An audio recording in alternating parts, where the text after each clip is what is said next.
Good day, everyone, and welcome to GE World Daily Podcast with your host, Anzo and us. On today's podcast, we will talk about the environment.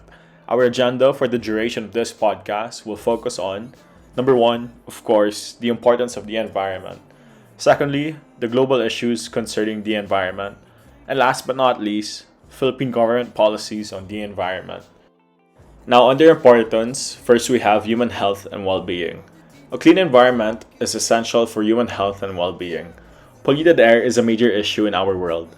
9 in 10 breathe unclean air, which impacts their health and lifespans. Health effects include developmental delays, behavioral problems, and diseases like Alzheimer's and Parkinson's. Every year, polluted air contributes to the death of nearly 7 million people. Trees are an especially effective filter. They remove air pollutants like nitrogen dioxide, carbon monoxide, and sulfur dioxide while releasing oxygen.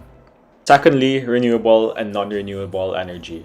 Environmental resources, which includes both renewable and non-renewable resources, are available in the use in the production of goods and services. The environment includes the elements of sunlight, water, air, and soil, all of which are essential for human survival.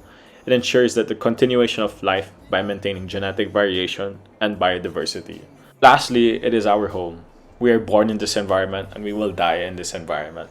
It is our duty to keep clean our environment. For healthiness and humans, of every living creature, it is important to protect nature, and if there is no environment, then we humans would have no place to live, nor any other means of survival. Moving on to issues, first we have global warming. Many of the extreme weather events linked to global warming aren't selective with regards to the nation's income or GDP. We saw this in the year of 2021 with deadly floods in Europe as well as record-breaking floods in China, a combination of extreme winter temperatures and hurricanes in the United States. Coastal communities and island nations are among those factors with the highest risk associated with climate crisis due to the rising of sea levels. Much like the Philippines, Bangladesh has been fighting the effects of climate change for decades. Second is air pollution. Air pollution is contamination of the indoor or outdoor environment by any chemical or physical biological agent that modifies the natural characteristics of the atmosphere. According to World Health Organization, data shows that almost all of the global population breathe air that exceeds WHO guideline limits and contains high level of pollutants, with low and middle income countries suffering from the highest exposures. The combined effects of ambient air pollution and household air pollution is associated with 7 million premature deaths annually. Third is climate change. Climate change is a global emergency that goes beyond national borders. It is an issue that requires international cooperation and coordination solutions at all levels. Today, 194 parties plus 193 states from the European nation have joined the Paris Agreement. The agreement includes commitments from all countries to reduce their emission and work together to adapt to the impacts of climate change, and calls on countries to strengthen their commitments over time. The Paris Agreement provides a durable framework guiding the global effort for decades to come. It marks the beginning of a shift towards a net zero emission world. Implementation of the agreement is also essential for the achievement of the Sustainable Development Goals. Moving on to our last segment is Philippine government policies. So firstly is the Republic Act 9003, Ecological Solid Waste Management of Act of 2000.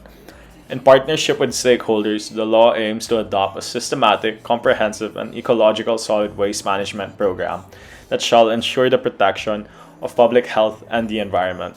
The law ensures proper segregation, collection, storage, treatment, and disposal of solid waste through the formulation and adaptation of best eco-waste products. Secondly is the Republic Act 9275, Philippine Clean Water Act of 2004. The law aims to protect the country's water bodies from pollution from land-based sources, industries and commercial establishments, agriculture and community or household activities.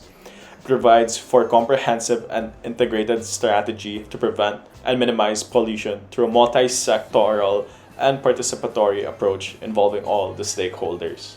Third is the Presidential Decree of 1586 Environmental Impact Statement of 1978. So the EIS system was formally established in 1978 with an enactment of Presidential Decree number 1586 to facilitate the attainment and maintenance of rational and orderly balance between socio-economic development and environmental protection. With all that being said, that concludes today's episode on environment. Hope you all learned something new. Looking forward to seeing you all in the next podcast. Once again, this is your host, Enzo Ines, wishing you a happy holidays and see you all in the next episode.